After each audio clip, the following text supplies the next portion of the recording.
బడులు మొదలై నెలలు గడిచిన బడి పిల్లలకు పాఠ్యపుస్తకాలు కానీ నోటు పుస్తకాలు కానీ అందించిన దాఖలాలు విద్యాశాఖ చరిత్రలో ఎప్పుడు చూడలేదు.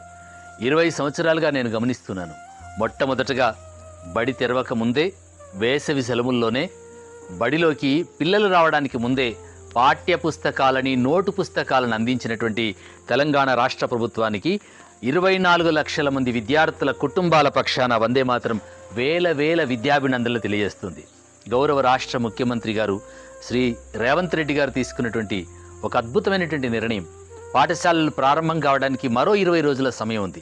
20 రోజులకు ముందే పిల్లలు రాకముందే బడులు తెరవక ముందే పాఠ్యపుస్తకాలను బడులకు చేర్చినటువంటి ఘనత ఈ రాష్ట్ర తెలంగాణ ప్రభుత్వానికి చెందినటువంటిది.